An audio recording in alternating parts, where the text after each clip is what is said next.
AP అభివృద్ధికి BJP అంకితమై పనిచేస్తుంది. వైసీపీ నిరంకుశ పాలన చూస్తున్నాం.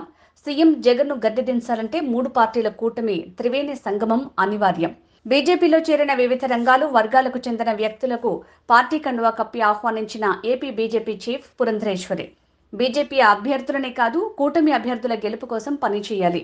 3 పార్టీల జెండాలు వేరైన అజెండా మాత్రం ఒక్కటే. 3 పార్టీల కూటమి ప్రభుత్వంలోకి వస్తేనే ఏపీలో రామరాజ్యం వస్తుంది.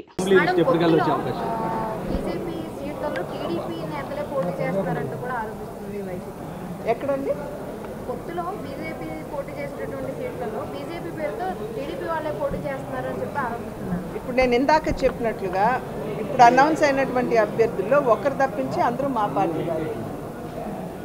కాబట్టి మేము మా కార్యకర్తల్ని కాదనుకుని వెళ్ళేటువంటి పరిస్థితి లేదు. ఒకవేళ ఆ రకంగా ఏమన్నా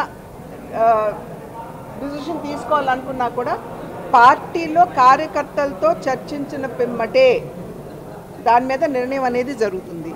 క్రమశిక్షణ కలిగినటువంటి కార్యకర్తలు కాబట్టి భారతీయ జనతా పార్టీ కార్యకర్తలు ఒక్కసారి చర్చించుకుని నిర్ణయించిన తర్వాత ఆ డిసిషన్కి అబాయిడ్ అయ్యేటువంటి పరిస్థితి. మీ పైన తీవ్రమైనటువంటి ఆరోపణలు చేస్తున్నారు, టీడీపీకి చంద్రబాబు నాయుడుకి అనుకూలంగా పనిచేస్తున్నారు. నేను పసలేని ఆరోపణలకి జవాబు ఇవ్వాల్సినటువంటి బాధ్యత నాకు లేదు. మేడం అంటే రాజమండ్రి బీసీ మేడం వైసీపీ బీసీకి కేటాయించిందని మా నాయకత్వం అన్ని విషయాలు ఆలోచించి నిర్ణయం చేశారు. Thank you madam.